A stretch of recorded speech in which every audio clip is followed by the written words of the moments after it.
Barakatah YAHAWAH, BaHa YAHAWASHI, BaHa RAWCHAA QADASH. Welcome to another live lesson. The name of this one is a response to the natural man cannot comprehend the spiritual things like reincarnation. Now, Elder Pastor did a video yesterday concerning vocab Malone and a debate that he was having with this Israelite. I'm not sure where he was from, but the guy was cutting vocab with the scriptures, and he just vocab just couldn't get it. And the thing with vocab is he is not looking to understand the truth, so that if we convince him, he'll turn his life around, and come to the Lord, which he's an Edomite unless he proves otherwise. But what he's doing, he's trying to understand what we are teaching so that he can teach against it. There's a difference between a person that's sincere or sincerely trying to learn, and there's a difference between someone that's just trying to find out what you know so that they can try to come up or formulate a plan to overthrow what you believe in. And that's the pure definition of gaslighting. Gaslighting is not adding fumes or fire to somebody's, speech. It's pretty much throwing questions at you to make you, think, so you can doubt your position on what you believe, pretty much. And then Elder Apostle Gabar did a video, the natural man cannot comprehend the spiritual things like reincarnation. And the thing about it is, when you look at the word reincarnation and you break the word down itself, it pretty much gives you what is meant there. Just bear with me. A precept just came to mind. Let me just grab that so I don't forget. I hope it's either...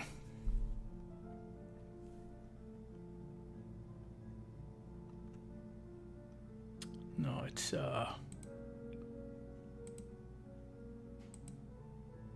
Just bear with me 1 second. All right, so... And when you break the word down, it's very simple to understand. It's not a hard concept. And what he does, vocab does, he plays semantics. Because the one individual was breaking down reincarnation. And then he had another video with Gedaliah. And Gedaliah was breaking it down. But then vocab, he plays stupid. And he tries to say, do rocks come back? The Lord can do that if he wants to, but a rock is an inanimate object. A rock doesn't have a spirit like man or like animals. There's a difference there. A rock is a rock, animal is an animal, a person is a person. All right. So when you look at the word reincarnation itself, right, it says fact of repeated incarnation. Repeated means that's the re part in reincarnation. And the word incarnate is state of being embodied anew. From back again, incarnation meaning a new embodiment. Because when you break the word incarnate down, the in part is to go in. So what goes back in? And then the word there, carnation, is flesh. So what goes back into the flesh? The spirit. Now, why is that? Because when, Eve, then Adam sinned, that was the, sentence upon all flesh, that they would die. Now, when you die, it's the body that decomposes. The spirit doesn't decompose. The spirit goes back to the one who gave it, which is Yahawah, which is the Father of spirits. Ecclesiastes 12:7 says, then shall the dust return to the earth as it was, and the spirit shall return unto the Most High who gave it. And when that spirit goes before the throne of the Most High, it gets judged. And whatever that judgment that is given to that spirit has to play out that judgment when it comes back on the earth the next time. Usually every 3 to 4 generations, but it could go longer depending on how the Lord wants to set it up. It's the Most High, Yahweh, is in control. All right, He's the one that sends the spirits down as often as He wants. He could send it every 3 or 4 generations, or He could wait longer. It's all up to the Lord and what He wants to do. All right, so building back on this word reincarnation, back in the flesh. So what goes back in the flesh? The spirit. All right, and this is why the Apostle Peter, he asked the Lord, we gave up everything. What are we going to receive? What is the reward? This is the disciples' reward. Matthew 19:27. Then answered Peter and said unto him, Behold, we have forsaken all and followed thee. What shall we have therefore? Right? Because eventually we know that all of the apostles died. They all died, including the Apostle Paul, Timothy, all of them back then. And they didn't receive the promise back then. Abraham didn't receive the promise. Moses didn't receive the promise. Isaac didn't receive the promise. Jacob didn't receive the promise. The 12 patriarchs didn't receive the promise. Joshua, Caleb didn't receive the promise. King David, King Solomon, King Saul, all of the Israelites from back then, till the ones that have died thus far have not received the kingdom of heaven. But they're waiting to receive it. And that's why every time they come back on the earth, right, they come back in their lot. Let's get 2 precepts on that. Let's go to 1 Corinthians chapter 14. And then let's go from there to Isaiah 34. So let's go backwards. Excuse me. 1 Corinthians 14 and 32. And the spirits of the prophets are subject to the prophets. Because if someone was a prophet in the past, they will be a prophet in this time. There's no such thing as, you were a prophet in one life and then you come back the next life as a thug. And then the next time you come around, you come back as a murderer or come back as something. No. One incarnation, you're a true prophet. The next incarnation, you're a false prophet. It doesn't work like that. Everything is done. As you read further down, it says, let all things be done decently and in order. So the spirit of the prophets are subject to the prophets, meaning they will come back in their lot. And this is why in Isaiah 34:17 it says, and he hath cast a lot for them. For who? For the prophets. The Lord cast a lot. This is why each individual has their proper gift given to them. This is why when the examples we give from Isaiah all the way to Malachi, you see the different lots that were given, or the different lines that were given to each one of them. Some had more, some had less, some had medium. But guess what? That 100, 60, and 30-fold are all part of the same body. It says, and he hath cast a lot for them, and his hand hath divided it unto them by line. Right? It depends on the severity and the intensity of the spirit that the Lord gave to that prophet. They shall possess it forever. See? So anytime they would come on the scene, they would have that gift in whatever capacity the Lord gave each individual. From generation to generation shall they dwell therein, because the spirit never dies. The spirit is pure fire. It goes back, when the flesh dies, goes back to the Father, but the Father sends that spirit down again onto the earth. All right, so going back to Matthew 19:27, then answered Peter and said unto them, Behold, we have forsaken all and followed thee. What shall we have therefore? Because YAHAWASHI understood that they were all going to go back in the spirit world eventually. That's why he said what he said here, because he knew that they weren't going to receive the promise of the kingdom back then, because the disciples before they became apostles didn't understand that. This is why Peter and them asked him, Lord, will thou at this time restore again the kingdom to Israel? Because they were waiting for that reward, but they didn't understand that it would come later. It says, and YAHAWASHI said unto them, Verily I say unto you, that ye which have followed me in the regeneration when the Son of Man shall sit in the throne of his glory. You also shall sit upon 12 thrones, judging the 12 tribes of Israel. Now, this word generation, regeneration, is the same, it's synonymous with the word reincarnation. And even when you go into breaking the word down in the Greek, it explains it. The word is palingenesia, right? Which is a compound word. And you have it here, root word, palin and genesis, or genesis, right? Palin is anew, again, like the part re. Palin, re, again. And Genesis, right? It says source, origin, a book of one's lineage, an example in which his ancestry or progeny are enumerated, used of birth, nativity.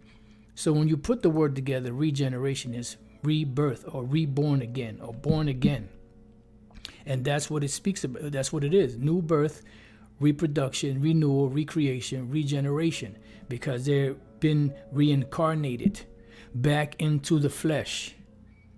And it's not that hard to understand. But the thing is that these different Christian groups, so-called Christian groups, you know, they have a script to keep by. A plantation / Renaissance Christian, you know, worldview that they have to keep to, you know, and they're going to do whatever they got to do to protect that, you know, that false narrative, that pretty much that false white supremacist Renaissance Christianity. That's what they're protecting. All right. So even when you break the word down, regenerate or regeneration, it goes into the same thing. Regeneration, regeneration, of regenerating or producing anew.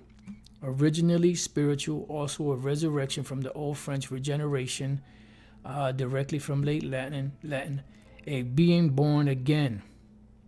Past participle, makeover, generate again, from re again. And generare, bring forth, beget, produce. Genus, race, back race or back to kind, back to birth. Reincarnation. These are synonymous one with the other. All right. The word generate, gene is sperm. To be back, to be born again. And you come back through your line. And when you're reincarnated, you're not reincarnated. You know, one reincarnation you're a man, the next one you're a woman. No, it doesn't work like that. You have masculine spirits, you have feminine spirits that come on the earth. You know, and those that play the part of the masculine will always be masculine. Those that play the part of the feminine will always be feminine. Because the Lord created two from the beginning. Male and female created he them. So if he created male and female, why, the Lord said he's not the author of confusion. Why would he have a man come as a man and then the next life he'll come as a woman? When he created male and female, created he them. All right. So the reason why vocab can't get it, because, you know, he's not a spiritual man, as the elder apostle Gabar was going into his lesson. Now, when we read Matthew 16, you know, there was a lot of talk about YAHAWASHI and, you know, who he was and the miracles that he did and was doing. And it got to the point where it couldn't be hidden anymore. So there was always talk, you know, whether it was among the people, you know, trying to figure out who he was, whether it was among the wicked Pharisees in them, trying to, you know, find a way that they can destroy him. Whatever the case may be, he was the talk of the town, so to speak. Right? So when he had his, when he was in public, he would speak mostly in parables. When he was with his disciples, he would speak to them plainly, explain parables to them. So in this case here, he was with the disciples, and he said, when YAHAWASHI came into the coast of Caesarea Philippi, he asked his disciples, saying, whom do men say that I am, that I the Son of Man am? And this right here, as well as the other precepts that Apostle Tahar goes into on a regular, dealing with reincarnation, Malachi 4, Matthew 11, Matthew 17, that should just end the argument. But what you have to understand is when you watch vocab is not interested in facts. Vocab is interested in speaking in circles to confuse you so that he can reinsert again the same message and the same thought that he was going to come with. Because no matter how many times you cut him, he's going to come with the same argument. That is the supreme definition of insanity. He keeps repeating the same thing over and over again, looking for a different response. Okay? So it says, and they said, some say that thou art John the Baptist, right? Some Elias, which Elias was, had been gone long ago. And others Jeremiah, which Jeremiah had been dead a long time ago. Or one of the prophets, which had been dead a long time ago. So why would they say that he's either Jeremiah or one of the prophets or these men that were dead? Because they understood about reincarnation. So if reincarnation is not biblical, why would they give this response? Why would they say, oh, he's Jeremiah or one of the prophets? You got Obadiah, you got Isaiah, you got Ezekiel. So why would they say that? If they were long dead, what does that mean? That means that this was this particular prophet that had been dead a long time ago coming back in the reincarnation, back in the flesh as a different individual, but the same spirit. This is why Luke said that, John the Baptist came in the spirit of Elijah, because it was the spirit of Elijah that was in him. And it's just that simple. But, when we read the scriptures, you have what's called stumbling blocks. And like the Apostle Peter said, those that are unlearned and unstable wrestle as they do the other scriptures to their own destruction. So that's why sometimes you read certain things and it seems like, oh, wait a minute, But it's not, it's just that those are stumbling blocks. And the ones that are not led by the Spirit are going to go and fall and be destroyed by those stumbling blocks. So the point is here, why would they say that the Lord is, one of the prophets that had already been dead if reincarnation is not biblical? And see, these are things that they don't touch. They just keep going around in circles. And you'll notice every time you hit them with the point, then you go to another point and go to another point, they'll circle right back around to the same bullshit that they were saying before when they got cut. You see? Because that's their thing. Just keep on saying it over and over again until they finally accept it, because that's how Esau does. He wears people down. And he saith unto them, but whom say ye that I am? And Simon Peter answered and said, thou art the anointed, the Son of the living power. And YAHAWASHI answered and said unto him, blessed art thou, Simon Bar-Jonah, for flesh and blood have not revealed it unto thee, but my Father which is in heaven. And obviously the Lord is not dealing with vocab, because if he was, he would understand the very simple concept, at least, of reincarnation. And there's many examples. Like there's an example in the book of John which shows you that the apostles themselves understood, reincarnation. Now, the moral here is that the reason why the man was born blind was so that the Most High, through his son YAHAWASHI, can be glorified in him healing him. But the conversation that took place prior to that being revealed was St. John 91. And as YAHAWASHI passed by, he saw a man which was blind from his birth. So he was born blind. And his disciples asked him, saying, Master, who did sin, this man or his parents, that he was born blind? So if he was born blind, when would he have been able to sin? And why would they ask this question? Because they understood about reincarnation. You see? Now, the point is that he was born blind to glorify the Most High through YAHAWASHI. But the point is, why did they ask this question? So, and how can the man have sinned if he was born blind? When did he sin to receive the punishment of being born blind? And another argument that they bring up is that that when they asked John the Baptist if he was Elijah, he said no. And the reason why he said no is because he doesn't remember. He didn't remember. Ecclesiastes 1:9, the thing that had been is that which shall be. And the thing is speaking about the spirit. The spirit never dies. It's the flesh that dies. That was the sentence upon all flesh. And this is why when the kingdom is established, we will be changed. You know, these corruptible bodies will put on the incorruptible bodies. We will be changed. You know, we'll get a super upgrade. You know, hearts changed, laws inserted, you know, flesh change, and, you know, live forever. But now it's the flesh dies. It says the thing that hath been, it is that which shall be, and that which is done is that which shall be done. There's a term called history repeats itself. And why is that? Because it's the same people coming back doing the same things. It says, is there anything whereof it may be see this is new? Yeah, no newborn babies, none of that. The flesh is new, yes, but their spirit is not. It says, it hath been already of old time. See, that spirit has already been here before, which was before us. You see, and this is why there were, let's go to Numbers real quick, 14 and 18. It says, the Lord is long-suffering and of great mercy, forgiving iniquity and transgression, and by no means clearing the guilty, right? Because everybody receives their sentence.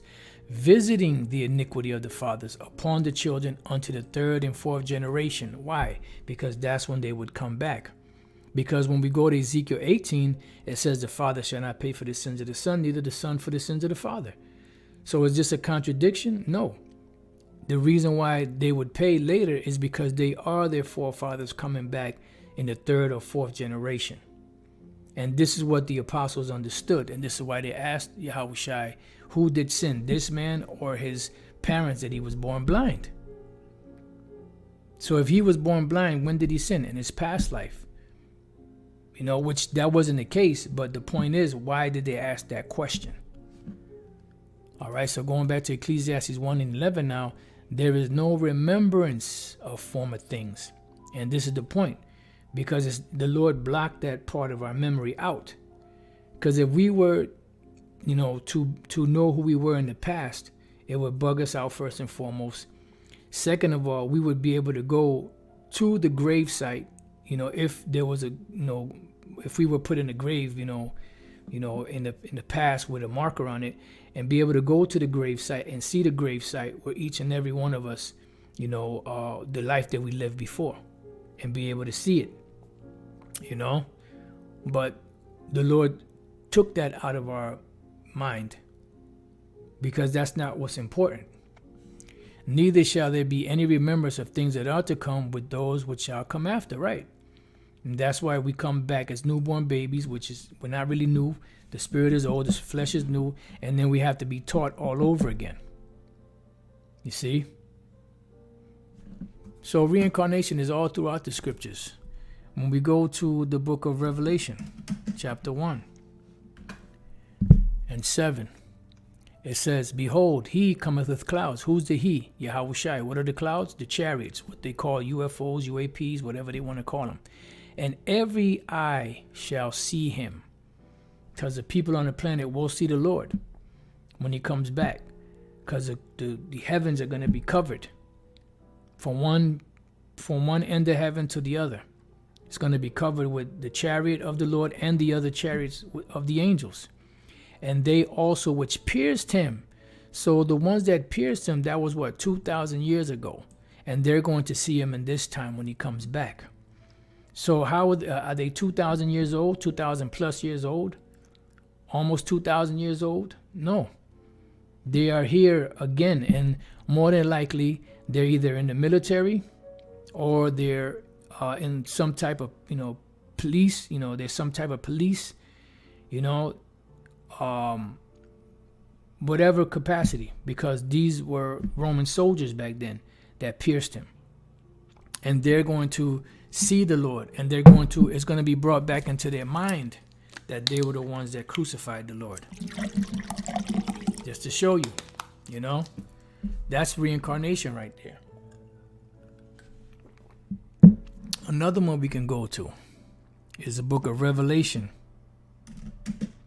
chapter 10.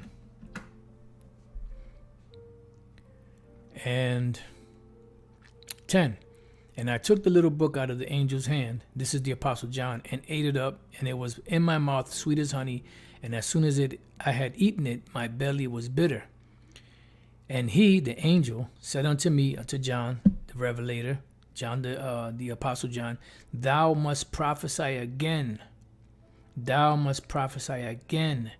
Thou must prophesy again before many peoples and nations and tongues and kings. There is no record of the Apostle John coming up off the island of Patmos, going and preaching. He was an old man at this time. He had to be, you know, in his mid to late 90s, you know, by this time. Because this is roughly around 96 AD, during the time of Domitian, you know, when he was banned, or he was put on the island of Patmos. So the Lord told him that he would prophesy again before many peoples and nations and tongues and kings. So when did that happen? It didn't. It happened in this time. It's happening in this time. You know? So this is another example of reincarnation. The spirit of the prophets are subject to the prophets. And like I said, there's many more, but this guy Vocab, he's not going to get it because he's not a spiritual man. He is a carnal man. And he's an Edomite, unless he proves otherwise, that he might be a Hamite or something. That we don't foresee him as being a Jake. That possibly, no. No, he's either Edomite or of another nation. And his whole job is to, you know, continue to do what he does, to remove the shaky, the ones that are not grounded and settled. Those are the only ones that are going to be taken by his, you know, craft, because the scriptures say that if it were possible, they would deceive the very elect. Because remember, the devil is very crafty. He was more subtle than any beast of the field, you know. So with that, I pray that you brothers and few sisters have been edified. Till the next time I say shalom. Oh, wait a minute. Brother put this, 2 Ezra 14:35, for after death shall the judgment come, when we shall live again, and then shall the names of the righteous be manifest, and the works of the ungodly shall be declared. Yeah, that's right. All right, shalom.